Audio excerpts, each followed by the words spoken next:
My father grew up in New York City, but is the biggest Boston Red Sox fan on planet Earth. Quotes a French philosopher who says, "The heart has reason that reason itself knows nothing about."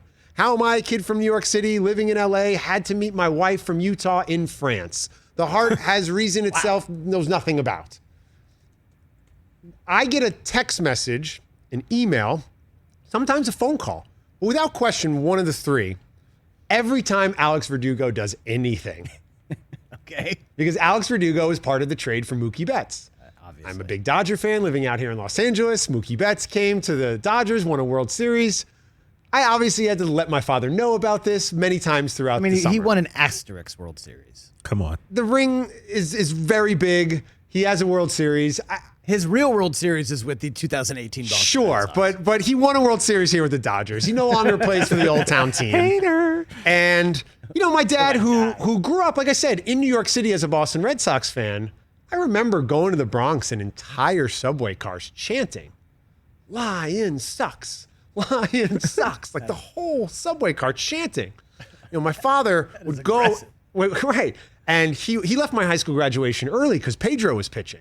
He's like, "I'll see you at dinner. I'm going to the Bronx." This is a big thing for. Is that the 17 strikeout game?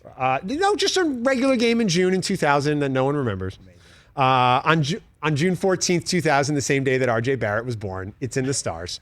Wow. So Verdugo is part of this Mookie Betts trade, and he's having a great year. He is. I love that kid. Verdugo is raking for them, and the Red Sox are overachieving. It's keeping my mother happy this summer because my dad's in a good mood. And Verdugo was part of this incident in left field on Saturday night where a fan, I even hate to give that person the credit, or a person threw a baseball at Verdugo and hit him in the back. Yeah. Now, I don't know if you've had experiences in the bleachers at Yankee Stadium over the years. I grew up going to Yankee games, sitting in the bleachers. I've not. Not just with my dad and sitting in the press booth for Red Sox games, but I was in high school and college. Going to the bleachers, and it's like a rite of passage. It's something you do as a young fan. The same thing. Like I grew up in New England. Bleachers at Fenway are it's where it goes down, man. Right. Not the bleachers above the Green Monster. No. The ones out by ones Ted out in Williams right field. seats. Yeah. Yes, by the pesky pole. It goes down out there. My father, the biggest Boston Red Sox fan in the world, and let alone New York City, it comes a little edge. You got to have a little bite if you're going to be part of this Red Sox Yankee thing. We can all agree they crossed the line by throwing a baseball at this dude. I mean, come on. And it's really sad that we've seen this happen a lot in live sporting events across football, across the NBA.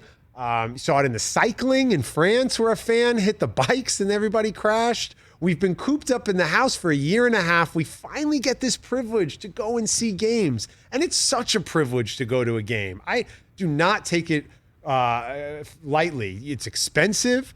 It takes having access. You see more people outside of the NBA Finals in Milwaukee than inside. Shows you if you went to any of those people in the Deer District who love it, who are having a blast, they're pouring beer on there. If you said, "Hey, I got a ticket for you in the upper deck of the game. Would you want to go inside?" They all say yes. So just to be in the building is a privilege. And it's such a simple rule to follow. If it's in your hand or in your body, it can't leave. If you're holding it, you gotta keep holding it. Holding it. Yeah. Just stay holding it. Don't let Once it go. you let it go, you're wrong. And that also goes for fluid. If it's in the body and it's yours, it's part of what's happening in your system, it's gotta stay in the body. Because once it goes to Trae Young, once it goes out on the, come on. Like, I don't know if it's a harsher penalty. I don't know if I'm sitting up here sounding like a moralist when I'm the guy who yells at Christian Yelich that he looks like he went to Hogwarts and Expelliarmus. And, what's your favorite Harry Potter? You look like you went to Hogwarts. What's your sorting house? See, and it gets some chuckles from. And that's the best part about going to sporting events. You go with your buddies, but you make friends with the people around you. Yeah. My dad and I were so lucky. We got to go to the Red Sox Yankee games in London 2 years ago. Oh, wow. 2 summers ago now. Yeah. I think I came in, saw you guys with Swisher right before, and then we got on the plane, went over. And to sit there and to talk to a Yankee fan from Italy, and he's telling us how he gets the games at 2 a.m, and you're meeting fans from all over the world, sharing a love of baseball and talking, and something happens, you high five that stranger, even you yell at somebody, who's got a different jersey on. Look, what are we doing here when we're seeing Sons and Four guy get a bobblehead for punching people? Like, we're seeing Verdugo having words like with fans in the Bronx. And when you go to a Yankee game, you feel like you're police getting off the 4, 5, or 6. So I used to take the D. And you feel like there's cops on horseback. You're on camera. I mean, I don't know how you can feel more policed than you already do. And yet somebody had the audacity to throw a ball, and it just stinks. I just don't like it. Yeah, it stinks. The guy in Boston who did threw the water bottle at Kyrie, suddenly that gets part of the Boston narrative of, the terrible fans, this, that, or the other. And it seems like this guy in New York isn't even a blip on the sports radar. I know they figured out who it was. He's banned now for life from all 30 parks. How does that work? Do they hit you with the Tom Cruise, Minority Report eyeball technology? How do you ban that guy from going out to Coors Field? Yeah, I don't know. They don't check IDs at games, so how can that ever be enforced? I guess maybe they have his name and information if he tries to buy a ticket, but by the way, that list is getting so long now. So if you're the security guard at Coors Field, you're like, oh man, hold on a second. Here's another stupid white guy. You notice it's all white dudes too. Yeah, it's kind of crazy, and it sucks. And it's like you said, what are we doing? Have we just been not around other people? We forgot what social mores are. That's it, bro. When we go to ballparks, we just forgot how to behave. I even see it just driving. People are driving like a-holes even more than normal. Is it a collective stress in that the world shifted and people are going through some tough times and they let it out in a way they're not acting as themselves? Because I don't understand why you can't just go to a basketball game and scream at Ricky Rubio that you look like a DJ on spring break. Yeah, exactly. Right? Heckling is fine, but don't curse. Don't be curse. Mean. Be funny don't if you're gonna violence. Come on. Man. For the love of all that's holy, don't throw and anything or put your hands on somebody. At the players. Ben, you said what's the end result of this? What should happen? Well, back in the days of pro wrestling, when they used to have a regional wrestling system, for instance, Cowboy Bill Watts would have his organization, and if a fan were to ever jump the railing and attack a wrestler, what would happen is the wrestler would beat the crap out of the fan, right? But then security would take them down to a room. And within that room, they would get stomped even more. So maybe that's it. Maybe you have a designated tough guy on your team, and someone who does something stupid like that, unless their name is John Jones or Francis Ngannou or someone like that, they're going to have a rough night because they're going to get taken to a room where they get touched up a little bit, and I bet you they never do it again. It was romanticized that the old vet used to have a jail in the basement and a whole court and everything like that. Yep. I remember I went to the last game at the vet, sat in the 700 section. Remember booing Ja Rule and Ashanti at halftime, another Murder Inc. reference on the show today. I'm excited about that. Joe Jaravicious, 2 touchdowns when I was an Eagles fan. But Penn State guy. I made the switch from being a lifelong Eagles fan, Philadelphia Eagles fan in New York City. Admired my dad, the out-of-town fan thing, took it on myself, fell in love with Randall Cunningham, was an Eagles fan for so long, went to the Link now, the new stadium, and went to a Monday night game a couple years ago, and was so horrified by the fan experience that I went and had a whole seance and a whole ceremony, and I spoke to a higher power, and I'm a Rams fan now. I went to the beach and had a whole thing. And I was so horrified being at the Eagles game. It felt like being on the set of Mad Max. It felt like I was just walking and there's people with chains and garbage cans on fire. And that should not be part of the fan going experience. Yeah, I don't get it because I'm a normal fan. I get irrationally angry when, a strike call goes against my team, but that's it. That's the end. It's ending there. I don't take that to the next day or anything. Who do you live and die with? What team, what player is just your thing? Red Sox. The Red Sox, okay? So, again, having lived with my father in the 80s, 90s, and 2000s, it wasn't always the 4 World Series. It wasn't always we should have swept the Dodgers when you call your father to congratulate him. That wasn't always the thing. 19-inning game. Right. So if you had seen Aaron Boone in, say, April of 2004, before Dave Roberts steals second base and history is forever changed. If you saw Aaron Boone. Oh, I'll never forget where I was that day.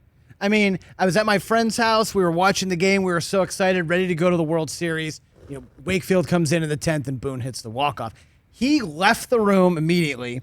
TV off. He left the room. I sat in the dark for 5 minutes thinking about everything that went happen and how that just happened. Then I drove home in silence and immediately went to bed. Flash forward 4 months, you're at Fenway, the Yankees are back in town, Aaron Boone comes up. Are you throwing the quesadilla or are you eating it?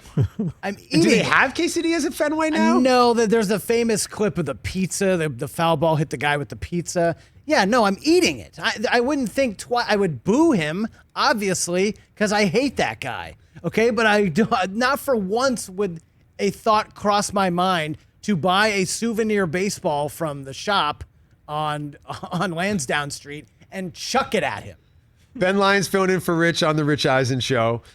And then you got to understand where the line is drawn as well, because let's say you're a Knicks fan and you just moved to Los Angeles and you're walking down the beach in Malibu and you see Reggie Miller, right? Let's just say that's totally a scenario. hypothetical situation. Totally out of the blue, I just picked all of these just like a random names. situation. Like, I think you should be allowed to say something in that situation. Please tell me you said something to him. But like, again, you shouldn't throw the football on the beach, or you shouldn't throw the hot dog. Just say something, right? Right? You know, I think that's oh, appropriate. Reggie, I hate you. Yeah, right. Or you Right. ruined my childhood, or you never won either, or whatever it is. Right.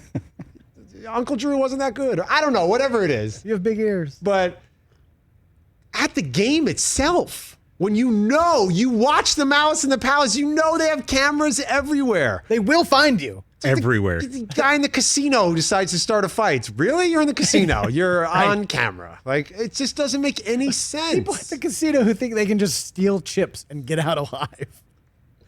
I don't know when it ends. I thought we were going to see it stop around the NBA playoffs when Melo got a towel thrown on him or something, and Kyrie with the water bottle, Trae Young with the spit. Yeah. There was another one I forgot about.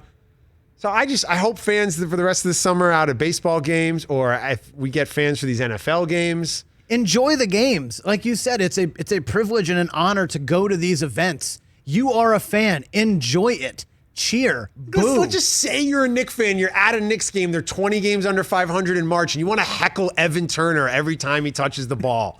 Fine. It's totally allowed. It's totally fine. No one knows what you do well on the basketball court. What skill do you have, Evan Turner? Are you right-handed or left-handed? We don't know. Like, it's okay. But just don't throw a hot dog. All right. Don't throw stuff at the players. It's really simple. Very If simple. if it's in your It's really possession simple. or It's really simple. inside of you, it's either on you or in you, it can't leave you. Keep it to yourself. Just keep it to yourself. Can't leave you. You can put it on the ground. Oh, you can put it on the ground, pick it back up.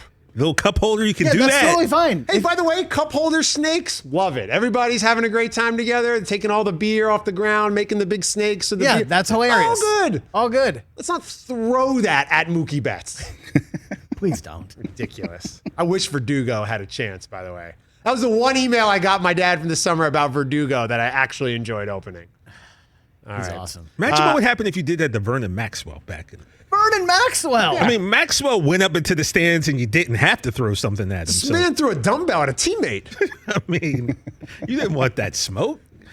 Not with Mad Strong Max. Vernon Maxwell reference on the show. Hey, you watched all the way to the end. Thanks for that. Watch more right here.